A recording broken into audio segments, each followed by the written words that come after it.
আসসালামু আলাইকুম রহমতুল্লাহি ওয়া বারাকাতুহু। আলহামদুলিল্লাহি রাব্বিল আলামিন ওয়াসসালাতু ওয়াসসালামু আলা রাসূলিহিল কারীম ওয়া খাতামান নাবিয়্যিন নবিয়িনা মুহাম্মদ ওয়া আলা আলিহি ওয়া সাহবিহি আজমাইন। সুপ্রিয় দর্শক, পৃথিবীর যে প্রান্ত থেকে আপনারা এই মুহূর্তে টেন বাংলার টিভি স্ক্রিনের সামনে আছেন, সকলকে স্বাগত জানাচ্ছি আজকের এই বিশেষ দিনী শিক্ষা অনুষ্ঠানে। জীবন ঘনিষ্ঠ যে সকল বিষয়গুলো আমাদের জানলে মানলে আমাদের জন্য খুবই আমরা উপকৃত হব, আল্লাহর কাছ থেকে অনেক আমরা সন্তুষ্টি লাভ করতে পারব এবং নিজের আমলের জন্য, নিজের দিনকে জানার জন্য আজকে সেই সকল বিষয় নিয়ে কিছু আলোচনা করব। সমসাময়িক একটি বিষয়, সমসাময়িক অবস্থার আলোকে আজকে এই আলোচনা অনুষ্ঠানে আমি আছি আপনাদের সাথে কেম ফিরোজ। আলোচনা আজকে আমাদের সাথে অংশগ্রহণ করছেন এটির বাংলা আমাদের সকলের প্রিয় মানুষ, প্রিয় মুখ, শেখুল আল্লাম শেখ শাহ ওয়ালিউল্লাহ হাফিজাহুল্লাহ। আসসালামু আলাইকুম ওয়া রাহমাতুল্লাহি ওয়া বারাকাতুহু। ওয়ালাইকুম সালাম রহমতুল্লাহ। আহলান সাহলান শেখ, মারহাবা, আপনাকে স্বাগত জানাচ্ছি আজকের এই দর্শকদের সরাসরি অনুষ্ঠানে। বারাকাল্লাহু ওয়া ইয়াকুম আহসানতুম মাশাআল্লাহ। প্রিয় দর্শক, আমরা মুহতারামার কাছ থেকে যে বিষয়গুলো জানবার চেষ্টা করব, দ্বীনি শিক্ষা। এই দ্বীনি শিক্ষার কথা এখন সমসাময়িক বর্তমান অবস্থার প্রেক্ষাপটে আলোকে যে সময়টা আমরা অবস্থান করছি সেটা হচ্ছে যে জিলকদ মাসে আমরা অবস্থান করছি এবং শেষের দিকে প্রায়, আর হয়তো সপ্তাহখানেক পরে আমরা হজের যে মূল মাস জিলহজ মাসে আমরা ঢুকে যাব। তো জিলকদ জিলহজ তো এমনি তো সম্মানিত মাস হিসাবে আমরা কোরআন হাদিস দ্বারা জানতে পারি, এবং জিলহজের রয়েছে আলাদা কিছু বৈশিষ্ট্য এবং সবচেয়ে বড় ইবাদত কেন্দ্রিক। এই জিলহজকে নিয়ে আমাদের 10 ধরনের প্রশ্ন থাকে। জিলহজের বিশেষ করে প্রথম 10 দিন এবং পুরো জিলহজ, এবং এই সেই ক্ষেত্রে আমরা যারা একটা মানে সারা পৃথিবীব্যাপী একটা বিশাল অংশ হজের বাইতুল্লাহ তারা আল্লাহর ঘরের উদ্দেশ্যে তারা রওনা হয়েছেন, অনেকে যাচ্ছেন, অনেকে অবস্থান করছেন। আমরা যারা এখনও আমরা যেতে পারি না, আপনি ইনশাল্লাহ যাবেন, এবছর হজের যাচ্ছেন, আলহামদুলিল্লাহ, পাকে আপনাকে সুস্থ রাখুন, সহজ করে দেন। এখন আমরা যারা এই হজের বাইরে থাকবো, যারা হজে আছেন, এই সার্বিক বিষয়ে আমরা কিছু প্রশ্ন। শুরুতে আমি জিলহজ যে সামনে আসছে এবং এই হজ নিয়ে আমাদের চিন্তা চেতনা কেমন থাকা দরকার, একজন মুমিনের হজ নিয়ে তার ভাবনা, তার কি চিন্তা চেতনা থাকবে, এবং এই হজের মাসকে নিয়ে আমাদের কি পরিকল্পনা থাকতে পারে। বারাকাল্লাহু ফিক। আকুলু ওয়া বিল্লাহি তৌফিক। আলহামদুলিল্লাহ ওয়াসসালাতু ওয়াসসালামু আলা রাসূলিল্লাহি ওয়া বা'দ। যেমনটা আপনি বলছিলেন যে আল্লাহ সুবহানাহু ওয়া তাআলা 12 মাসে একটা বছর সৃষ্টির সূচনা থেকে তৈরি করেছেন। পৃথিবীর কোনো সমাজবিজ্ঞানী 12 মাসে বছর তৈরি করেনি। তবে হ্যাঁ, এর মধ্যে 4টা মাস পবিত্র আল্লাহ তাআলা ঘোষণা করেছেন সূরাতুত তাওবা এর 36 নম্বর আয়াতে। এবং এই 4টি পবিত্র মাস হলো 3টি ধারাবাহিক, যেটা বিদায় হজের ভাষণে রাসূলুল্লাহ সাল্লাল্লাহু আলাইহি ওয়াসাল্লাম পরিচয় করিয়েছিলেন। ইন্নাজ জামানা কাদ ইস্তাদারা কাহাইয়াতিহি ইয়াওমা খালাকাল্লাহুস সামাওয়াতি ওয়াল আরদ মিনহা আরবাআতুন হুরুম সালাসুন মুতাওয়ালিয়াত যুলকাদা যুলহজ্জা মুহাররম, আর চতুর্থ হলো রজব। মানে রাসূল সাল্লাল্লাহু আলাইহি ওয়াসাল্লাম এই 4টি মাসের পরিচয় করিয়েছেন। তো অপর দিকে আবার হজের মাসও আল্লাহ তাআলা কোরআন আল কারীমে বলেছেন আল হজ্জু আশহুরুম মা'লুমাত, হজ হলো নির্দিষ্ট মাস। রাসূলুল্লাহ সাল্লাল্লাহু আলাইহি ওয়াসাল্লাম হজের মাস পরিচয় করিয়েছেন, হজের মাস হলো শাওয়াল, জিলকদ এবং জিলহজ। তাই স্বাভাবিকভাবে 2টি বাস্তবতায় জিলকদ মাস সম্মানিত, পবিত্র, মহামন্বিত, মহামর্যাদাময়। এই জন্যই বলতে হয় যে এর সাথে হারাম মাস এবং হজের মাস 2টি একত্রিত হয়েছে। তাই আমরা যাতে অতি সম্মানিত এই মাসের মর্যাদাটা রক্ষা করে চলি, আল্লাহ তৌফিক দিন, আমিন। কিন্তু বিশেষ করে মানে এই বিশ্বাসটা প্রত্যেকের মুমিনের হৃদয়ে, এবং এটা ওয়াজিব। 4টি পবিত্র মাসকে সম্মান করা ওয়াজিব, এবং হজের মাসগুলোর প্রতি সম্মান দেখানো ওয়াজিব, খুবই গুরুত্বপূর্ণ। সুতরাং এটা যাতে আমরা খেয়াল করি, এই মাসগুলোতে ভালো কাজের সওয়াব অনেক গুণ বেড়ে যায়, অপরাধের গুনাহও অনেক গুণ বেড়ে যায়। তাই অপরাধ থেকে বেঁচে থাকতে হবে, ভালো কাজ ধারাবাহিক করার চেষ্টা করতে হবে। তবে বিশেষ করে জুলহাজ্জা বা জিলহজ মাস, যেটা আপনি বিশেষভাবে গুরুত্ব দিলেন আমাদের দর্শকদের জন্য, জিলহজ মাসের মর্যাদা আরো আরো আরো বেশি। একে তো হজের মাস, 2 নাম্বার সম্মানিত মাসের একটা, 3 নাম্বার সত্যিকার অর্থেই হজের দিনগুলো পড়েছে জিলহজ মাসে। এবং হজের দিনগুলোর ব্যাপারে আল্লাহ তাআলা এবং তার রাসূল সাল্লাল্লাহু আলাইহি ওয়াসাল্লাম আমাদেরকে সুসংবাদ জানিয়েছেন। হজের দিনগুলো যারা আপনি বললেন পৃথিবীর দিক দিগন্ত থেকে যারাই লাব্বাইক বলার তৌফিক পেয়ে পৌঁছায়, তাদের জন্য হজের দিনগুলো হলো নিষ্পাপ হওয়ার দিন, পৃথিবীতে বেঁচে থাকা অবস্থায় জান্নাতি হওয়ার দিন, আল্লাহর ক্ষমা প্রাপ্তির দিন। আল্লাহ এত ক্ষমা করে দেন যে শয়তান পাগল হয়ে কাঁদতে থাকে, চিৎকার করে যে আমার দলের লোক তো ভেঙ্গে চলে গেল, আল্লাহ সবাইকে ক্ষমা করে দিল। তাই এই ক্ষমার দিনগুলো হলো হজের দিনগুলো। বিশেষ করে হজের দিনগুলো তো বটেই, জিলহজ মাসের 1 থেকে 10 তারিখ পর্যন্ত দিনগুলো, এগুলার আবার আলাদাভাবে মর্যাদা রয়েছে। কারণ আল্লাহ তাআলা সূরাতুল ফজর এর মধ্যে এই 10 দিন এর শপথ করেছেন, ওয়ালায়ালিন আশর, ওয়ালায়ালিন আশর ওয়াশ-শাফঈ ওয়াল ওয়াতর। এখানে 10 দিনের মধ্যে আবার একটা বেজুর দিনের শপথ করেছেন আর একটা জুর দিনের শপথ করেছেন। ওয়াত্রুর মানে হলো বেজুর, বেজুর মানে 9 জিলহজ আরাফার দিবস। আর শাফউন মানে হলো জুর, শাফউন মানে হলো ইয়াউমুন নাহার বা 10ই জিলহজ, কুরবানির দিন। তো আল্লাহ সুবহানাহু ওয়া তাআলা শপথ করেছেন জিলহজের প্রথম 10 দিবসের, বিশেষ করে আলাদা আবার শপথ করেছেন 9 জিলহজ আরাফাতের, আলাদা আবার শপথ করেছেন 10ই জিলহজ ইয়াউমুন নাহার বা কুরবানির দিবসে। তো এই যে আল্লাহ তাআলা শপথ করলেন, আল্লাহ শপথ করা মানে আল্লাহর এই শপথের দ্বারা দিবসগুলোর মর্যাদা বৃদ্ধি পেয়েছে। আর এই জন্যই রাসূলুল্লাহ সাল্লাল্লাহু আলাইহি ওয়াসাল্লাম বলেছেন, আফদলু আইয়ামিদ দুনিয়া, সূর্যের উদয় হয় পৃথিবীতে এমন শ্রেষ্ঠ দিবস হলো জিলহজের 1 থেকে 10 দিন পর্যন্ত। মাশাআল্লাহ, সুবহানাল্লাহ। রাসূলুল্লাহ সাল্লাল্লাহু আলাইহি ওয়াসাল্লাম অন্য হাদিসে বলেছেন, মানে সর্বশ্রেষ্ঠ দিবস তলাআত আলাইহিস শামস, সূর্যের উদয় হয় এমন হলো জিলহজের 1 থেকে 10 দিন। আর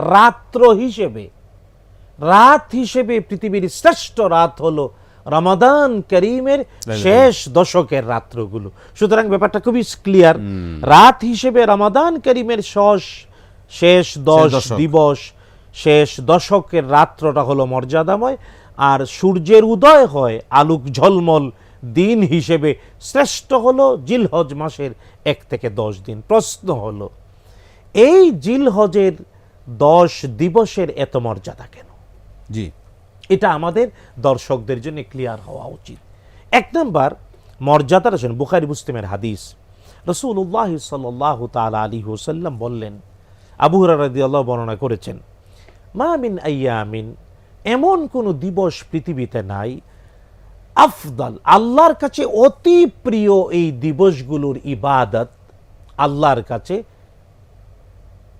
জিলহজের প্রথম দশকের, আল্লাহর কাছে জিলহজের প্রথম দশকের ইবাদত এত প্রিয়, এছাড়া আর কোন দিবসের ইবাদত এত প্রিয় না। সাহাবায়ে কেরাম বলেন, ইয়া রাসূলুল্লাহ সাল্লাল্লাহু আলাইহি ওয়াসাল্লাম, ওয়ালাল জিহাদু ফি সাবিলিল্লাহ, আল্লাহর রাস্তায় জিহাদের চেয়েও কি বেশি সওয়াব? নবীজি বলেন, ওয়ালাল জিহাদু ফি সাবিলিল্লাহ, জেনে রেখো আল্লাহর রাস্তায় জিহাদের চেয়েও বেশি সওয়াব এই জিলহজের 1 থেকে 10 দিনের ইবাদতের মর্যাদা। মুসলিম শরীফের হাদিস, বুখারী মুসলিমের হাদিস। শুধু তাই না, রাসূলুল্লাহ বলেন, ইল্লা, তবে রাজুলুন খারাজা বিনাফসিহি ওয়া মালিহি ফালাম ইয়ারজি' মিনহু শাইআ, কেবল ওই ব্যক্তি শ্রেষ্ঠ যে জীবন আর সম্পদ নিয়ে জিহাদে নেমে পড়ল, জীবন সম্পদ কিছুই নিয়ে ফিরে আসতে পারল না, অর্থাৎ শহীদ শ্রেষ্ঠ। গাজী যিনি, তার চেয়েও শ্রেষ্ঠ হলো জিলহজের 1 থেকে 10 দিনের ইবাদত। সুবহানাল্লাহ, বুখারী মুসলিমের হাদিস। এখন প্রশ্ন হলো, ফামাল হিকমা, আসল হেকমতটা কি? এই 10 দিবসের ইবাদতে এত সওয়াব যে শহীদ হলেই কেবল বেশি, গাজী হয়ে ফিরে আসলেও সওয়াব কম, বরং গাজীর চেয়েও বেশি সওয়াব জিলহজের প্রথম 10 দিনের ইবাদত। এর কারণটা কি? এর কারণ হলো ইসলামের 5টি মূল স্তম্ভের 5টাই এই 10 দিনে পাওয়া যায়। সুবহানাল্লাহ। মাশাআল্লাহ। যেমন ইসলামের ভিত্তি 5টা, রাসূল বুনিয়াল ইসলামু আলা খামসিন, শাহাদা আন লা ইলাহা ইল্লাল্লাহ ওয়া আন্না মুহাম্মাদার রাসূলুল্লাহ ওয়া ইকামিস সালাহ ওয়া ইতাইজ যাকাহ ওয়া সাওমি রমাদান ওয়া হজ্জুল বাইতি মান ইসতাতাআ ইলাইহি সাবিলা। এই যে 5টা ইসলামের ভিত্তি, 5টাই এই 10 দিনের মধ্যে একসাথে পাওয়া যায়। সারা বছরে এই 10 দিনে যেভাবে ইসলামের 5টি ভিত্তিকে পাওয়া যায় আর কখনো পাওয়া যায় না। দেখুন, যদি পিছন দিকে হজ বছরে, চান্দ্র বছরে কেবল একবার হয়, এবং হজের দিবস 8, 9, 10, 11, 12। হজের মূল আরাফা, নবীজি বলছেন আল হাজ্জু আরাফা, হজ মানে আরাফা। হজ হলো নয়, আরাফা হলো নয় জিলহজ। সুতরাং 10 দিনই 11 মাস অপেক্ষা করে কেবল জিলহজ মাসের 9 তারিখে আরাফার দিবস। তার মানে ইসলামের 5ম স্তম্ভ খুঁজে পাওয়া যায় 9 জিলহজে। তারপরে আসেন এর আগে, হজের আগে আসে যাকাত। যাকাত মানে আল্লাহর জন্য নিজেকে বিলিয়ে দেয়া, এটা কুরবানির দ্বারা প্রমাণিত। এটাও এক প্রকার আল্লাহর জন্য দান, আল্লাহর প্রদত্ত রিজিক থেকে আল্লাহর জন্য। এটা নহর, কুরবানির পশু 10ই জিলহজে পাওয়া যায়। তারপরে আসেন রোজা। রোজা দেখুন, সারা বছর রোজা রাখা যায়। রমাদান কারিমেও আমরা ফরজ রোজা রাখি, কিন্তু নফল রোজার মধ্যে সর্বশ্রেষ্ঠ রোজা হলো সওম ইয়াউমে আরাফাত, এবং খুবই ফজিলতপূর্ণ। এবং ফজিলতপূর্ণ মানে রাসূলুল্লাহ সাল্লাল্লাহু আলাইহি ওয়াসাল্লাম, বুখারী মুসলিমের হাদিস, নবীজি বলেছেন আরাফার দিবসের রোজা আহতাসিব আলাল্লাহ, আমি আল্লাহর কাছে দাবি করি আল্লাহ তাআলা 2 বছরের পাপের কাফারা করে দেবেন। শর্ত হলো যারা আরাফার মাঠে যেতে পারলো না, হজে যেতে যারা পারে নাই, পৃথিবীর বিভিন্ন দিক দিগন্তে রয়েছে, তারা যেদিন মক্কাতুল মুকাররমায় আরাফার মাঠে হাজিরা যাবেন, ওই দিন আরাফার মাঠে যারা গিয়েছেন তারা রোজা রাখবেন না। যারা যেতে পারেন নাই, পৃথিবীর যে কোনো জায়গায় আছেন, তারা আরাফার দিবসে একটা রোজা রাখবেন, আর একটা রোজা 2 বছরের পাপের কাফারা। আল্লাহু আকবার, আল্লাহু আকবার। সুতরাং রোজা দেখেন, ফরজ রোজার পরে সবচাইতে শ্রেষ্ঠ মর্যাদাময় রোজা আরাফার দিবসের রোজা।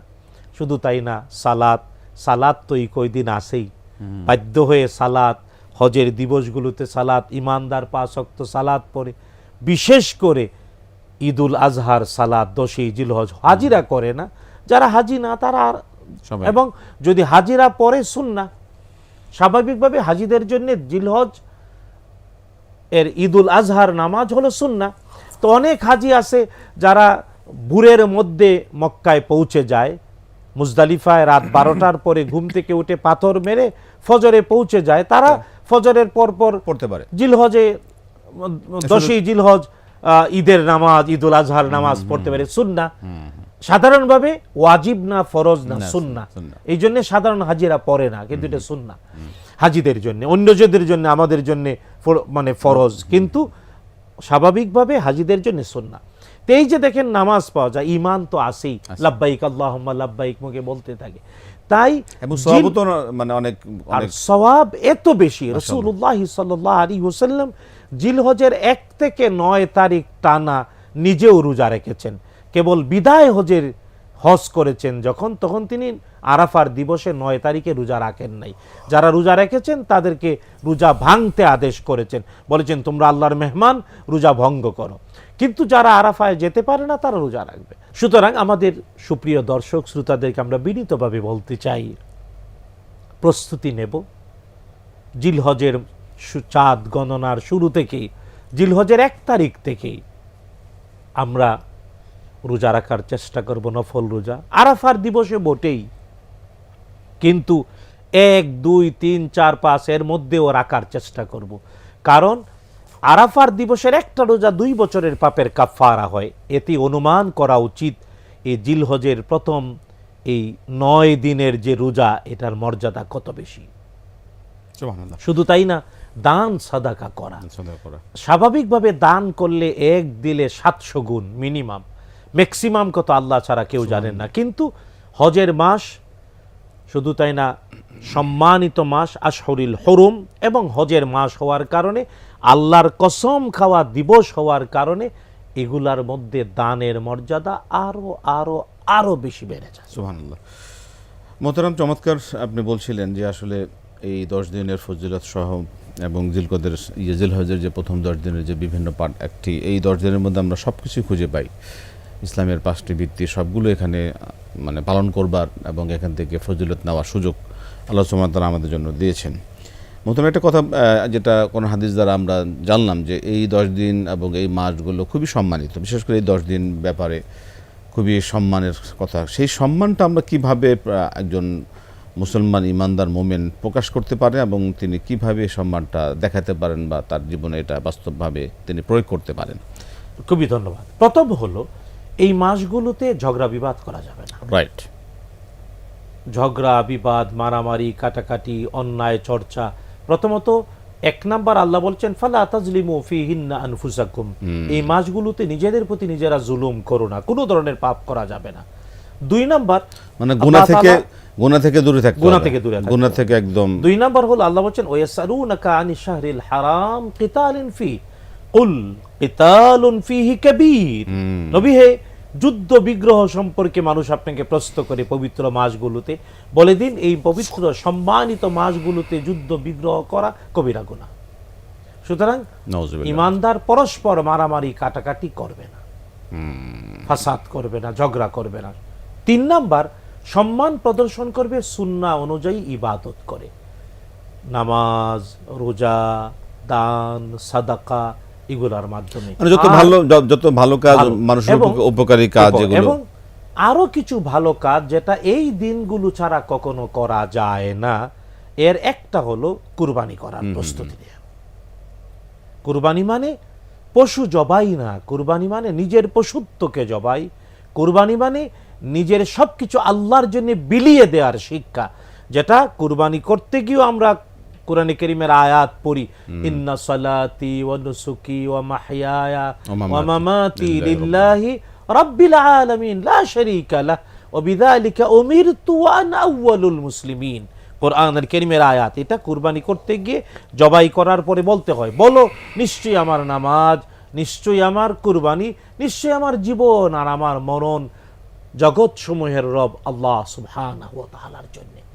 এইটা যাতে অনুভূতিতে থাকে, আর এই অনুভূতি নিয়ে যাতে আমরা পশু কুরবানি দেই, কারণ পশু কুরবানি জিলহজ ছাড়া আর কখনো দেয়া যায় না।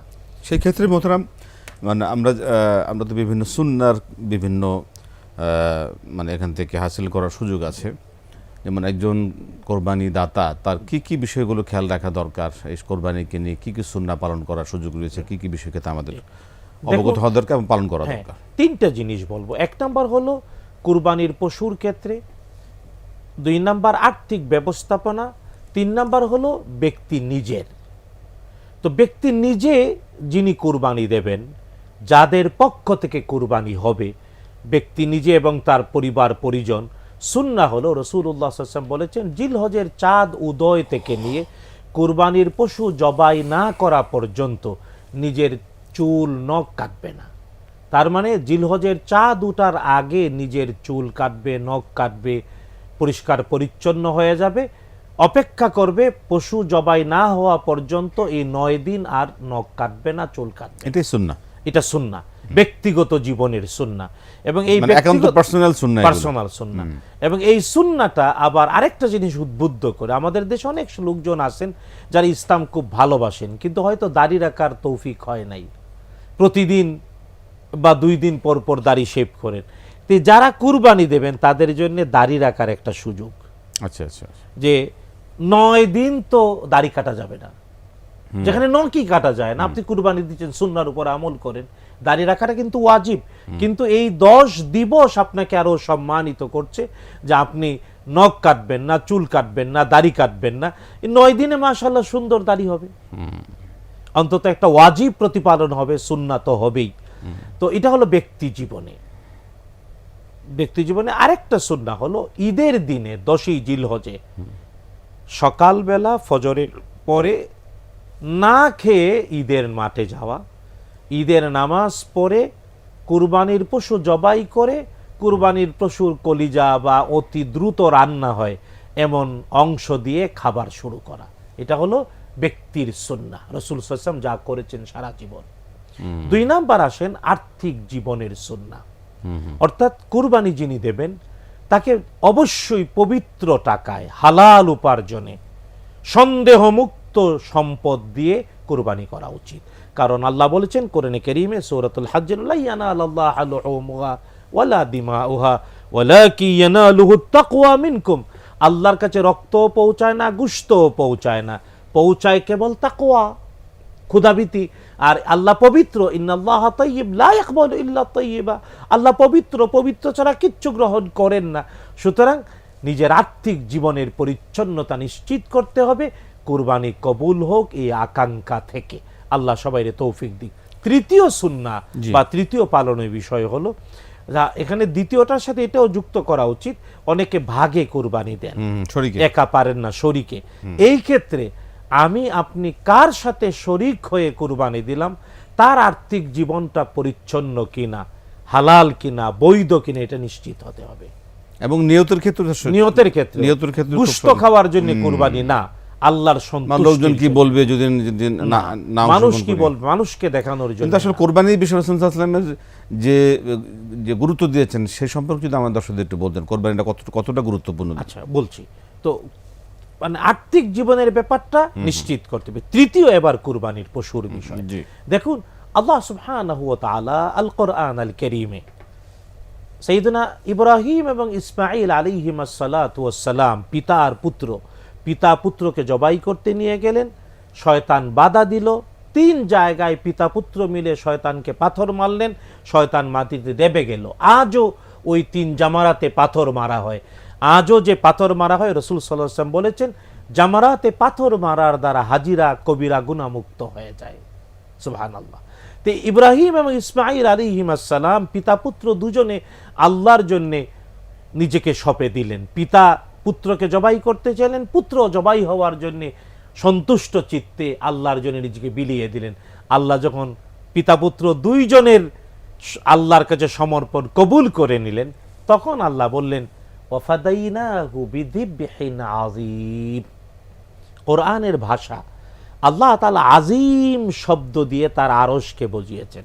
আজিম, আজিম মানে মহান, মহান, অতি মহান। সৃষ্টি যা কল্পনা করতে পারে না, সুবহানাল্লাহ, সৃষ্টির কল্পনার বাহিরে, এর নাম আজিম, মহান। আল্লাহ তাআলা কুরবানির পশুকে আজিম বলেছেন। কতটা মর্যাদাময়। কারণ ইসমাঈল আলাইহিস সালামকে সরিয়ে দিয়ে ওয়াফাদাইনাহু বিযিবহিন আযীম, আল্লাহর ব্যবহৃত এই শব্দটা অনুধাবন করা উচিত। এই জন্য রাসূল সাল্লাল্লাহু আলাইহি ওয়াসাল্লাম বলেছেন যে পশুটাকে কুরবানি দিতে আনবা, এটা যাতে দৃষ্টিনন্দন হয়, এটা যাতে সুশ্রী হয়, এটা যাতে কটু না থাকে, এটা যাতে কোনো ধরনের খুঁত না থাকে, সুন্দর হয়, এবং এটাকে সম্মান করো। পশু কিন্তু আল্লাহ তাকে আজিম বলেছেন। এবং জবাই করবা অবশ্যই ইহসানের সাথে জবাই করবা, যেন কষ্ট না হয়। এখানে আরেকটা পয়েন্ট বলা না, খুবই গুরুত্বপূর্ণ। আমাদের সমাজে আমরা ন্যাচারালি, মানে আমাদের কসাই ভাইয়েরা পশু জবাই করেন, কুরবানির সময়ও তারা জবাই করেন, নিজেরাও জবাই করে। যে কোনো পশু জবাই করতে গিয়ে জবাই করতে হবে এটা যাতে স্পাইনাল কর্ডে আঘাত করে, এটাকে যাতে হত্যা না করে, অতিরিক্ত প্রেসার করা বা হত্যা করা, এক্সট্রা এগুলো করা। জবাই মানে কি? রাসূলুল্লাহ সাল্লাল্লাহু আলাইহি ওয়াসাল্লাম বলেছেন যিবহুন মানে হলো, যিবহুন মানে গলাগুলো কেটে দেয়া, গলার রগগুলো কেটে দেয়া, শিরাগুলো কেটে দেয়া, যাতে রক্ত বেরিয়ে গিয়ে নিতর হয়ে যায়। রক্ত বেরিয়ে একদম স্বাভাবিক, এতে কষ্ট হয় না। এমনি ভয়ে লাপায়, কিন্তু পশুর কষ্ট কম হয়। যে রক্ত বেরিয়ে গেল, শুধু শিরাগুলো কেটে, শিরা উপশিরা কেটে দিল, আর রক্ত বেরিয়ে গেল, নিতর হয়ে গেল। কিন্তু দুর্ভাগ্য, অনেকে আছেন স্পাইনাল কর্ডে আঘাত করে, আল্লাহ মাফ করুক, ভুলে যারা করেছেন আল্লাহ তাদের ক্ষমা করে দেন। স্পাইনাল কর্ডে আঘাত করলে অনুভূতি হারিয়ে ফেলে, সে তখন মরে যায়, হত্যা হয়ে যায়। আল্লাহ কুরবানি করতে বলেছেন, হত্যা করতে বলেন নাই। আমাদের আমাদের কসাই ভাই যারা, তাদের প্রতি বিনীত অনুরোধ, কুরবানি যারা করবেন তাদের প্রতি বিনীত অনুরোধ, আপনি পশুটাকে জবাই করবেন, হত্যা করবেন না, স্পাইনাল কোডে আঘাত দেবেন না। এমনি রগগুলো কেটে দেবেন, শিরাগুলো কেটে দেবেন, রক্ত প্রবাহিত হয়ে ধীরে ধীরে নিতর। আল্লাহ নিজেও বলেছেন ফাইদা ওয়াজাবাত জুনুবুহা, রক্ত বেরিয়ে যখন নিতর হয়ে যাবে তখন তাকে খাও। দ্বিতীয় আরেকটা সমস্যা হয় যে গলা কেটে দিল, সাথে সাথে 4 পায়ের রগগুলো কেটে দেয়, প্রাণ ভিতরে থাকা অবস্থায় রগ কেটে দেয়। রগ কাটা এটা অপরাধ। প্রাণ থাকা অবস্থায় গরুর পায়ের, ছাগলের পায়ের রগ কাটা যাবে না, যাবে না, যাবে না, নিতর হওয়ার পরে কাটতে হবে। এটা দুর্ভাগ্য, এতে হত্যা করার শামিল হয়। আল্লাহ হেদায়েত নসিব করো, এটা করা যাবে না। সুতরাং পশুর ব্যাপারে অপরদিকে দেখেন উট নহর করতে হয়, উটের সিনার মধ্যে ছুরি বিসমিল্লাহ আল্লাহু আকবার বলে দিলে কলসির মতো ওই শিরাগুলো রক্ত বেরিয়ে যায়, রক্ত সব বের হওয়ার পরে ঠান্ডা হয়ে যায়। এই জন্য পশুর ব্যাপারে প্রথমত পশু কিনতে গিয়ে নিখুঁত হতে হবে, বয়সের সীমাটা নির্দিষ্ট হতে হবে। ছাগল, ভেড়া, দুম্বা, গরু, মহিষ, উটের ব্যাপারে নির্দিষ্ট বয়স। শুধু তাই না, নিখুঁত হতে হবে। শুধু তাই না, একটা গরু, একটা মহিষ অথবা মানে উট 7 জনের পক্ষ থেকে, আর ছাগল, ভেড়া, দুম্বা 1 জনের পক্ষ থেকে, এটা তো চিরন্তন। সুতরাং এই জিনিসগুলো খেয়াল রাখতে হবে। এবং যখন পশুটা জবাই করা হলো, জবাইয়ের পরে আল্লাহ তাআলা বলছেন যখন জবাই করলে ফাকুলু মিনহা, নিজে খাও, ওয়া আতইমুল বাইস আল ফাকির, তারপরে যারা হাত পেতে চায় না তাদেরকে দাও, এবং যারা ফকির তাদেরকে দাও।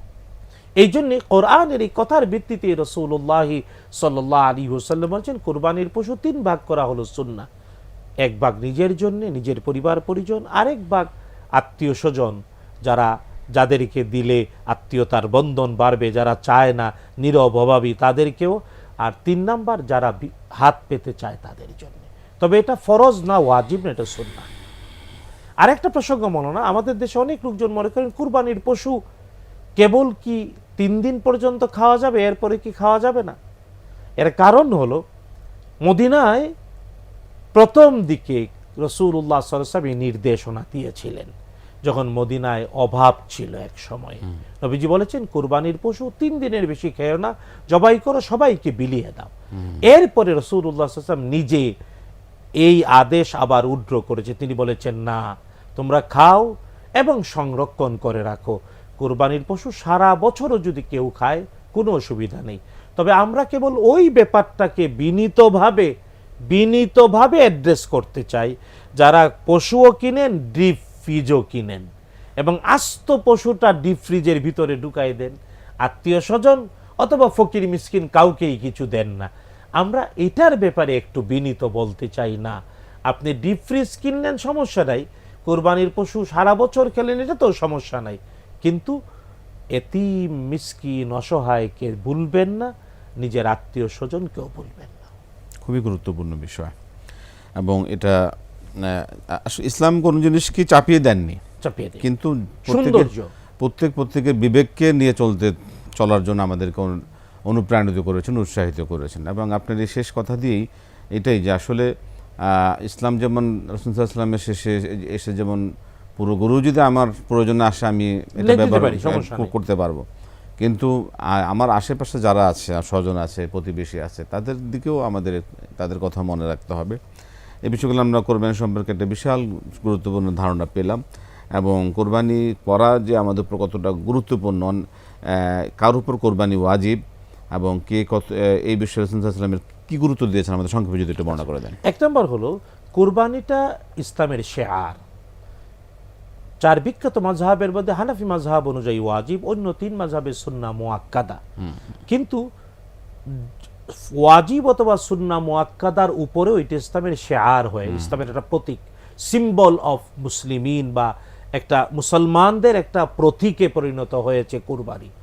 আর এর দ্বারা অসহায় মানুষদের আমিষের প্রয়োজন পূর্ণ হয়। সামাজিকভাবে আরো অনেক, এটা এর ব্যাপক অনেক প্রভাব বড়। পড়ে। কুরবানির অর্থনীতিটা অনেক বড়। সারা বছর গরু ছাগল ভেড়া লালন পালন করে লোকজন পয়সা দিয়ে কিনে, এখানে যে অর্থের প্রবাহ তৈরি হয়, আমিষের প্রবাহ তৈরি হয়, এটা অনেক বড়। ওয়াজিব হলো হানাফি মাযহাব অনুযায়ী ওই ব্যক্তির পক্ষে যিনি ঈদের চাঁদ ওঠার পর থেকে 13ই জিলহজ আসর পর্যন্ত সময়ের মধ্যে নেশাব পরিমাণ সম্পদের মালিক, তিনি তার নিজের পক্ষে, আর সামর্থ্য আরো বাড়লে পরিবারের পক্ষে আল্লাহর নামে কোরবানি দেবেন। জি, এবং রাসূল সাল্লাল্লাহু আলাইহি ওয়াসাল্লাম তো বলছেন যার সামর্থ্য আছে সে যে কোরবানি দিল না, সেজন্য আমাদের ঈদগাহে না আসে। ঈদগাহে না আসে। এই বিষয়ে অনেকে গাফলতি করেন যে আমার তো খাবার লোক নেই, এত লোক আমি শুধু এত বড় কোরবানি দিব, এই জন্য আমি দেই না। না, এরকম নিজের খাবার লোকের জন্য তো কোরবানি না, কোরবানি আপনি 3 ভাগের 1 ভাগ নেন আর 2 ভাগ বিলিয়ে দেন, তাহলে তো সমাধান হয়ে যায়। সেটাই। আর যদি নিজে নাও নেন, সারা বছর গরুর গোশত খাইতে পারেন আলহামদুলিল্লাহ। এদেশে অনেক অসহায় দরিদ্র মানুষ আছে। একটা বিষয়, একটা মাসালা আমাদের দর্শকদের জন্য, একটা বিষয়টা যেটা শেষ করে দেবো আমরা, যে অনেকে গরু খান না জন্য খাসি দেন। খাসি সেই ক্ষেত্রে যে গরু খাসি দিবে যে চয়েস করার বিষয়, গরু খাই না আমি এই জন্য খাসি দিই, তো এরকম কোনো কোরবানির ক্ষেত্রে সিদ্ধান্ত নেওয়ার না, ক্ষেত্রে ব্যক্তিগত চয়েস এইভাবে, আর নিজের খাবার টার্গেট করে কুরবানি দেওয়া উচিত না। মূল ব্যাপারটা কুরবানি আল্লাহর জন্য, আল্লাহর জন্য, আল্লাহর জন্য।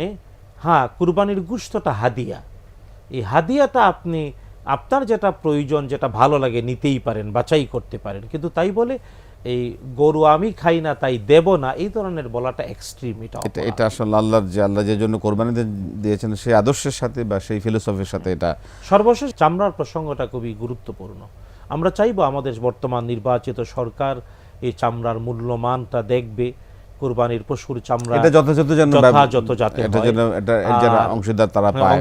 ব্যাপারটা হলো কুরবানির পশুর গোশত যেমন হাদিয়া, চামড়াটাও হাদিয়া।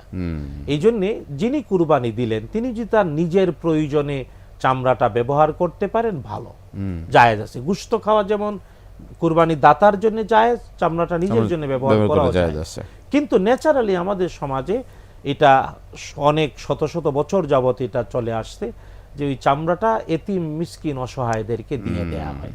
এই ক্ষেত্রে এতিম মিসকিন অসহায়রা নেয়, এটা বিভিন্ন ভাবেই হয়। এগুলোও যাতে পরিচ্ছন্নতা আসে এবং যথাযথ উপযুক্ত পাত্রে যায় এবং সঠিক মূল্যায়ন যেন হয়, সঠিক দামটা যেন পায়, যে এতিম গরিবের হকটা যেন প্রপারলি তারা এটা তাদের কাজে লাগাতে পারে, যাতে সরকার দেখে।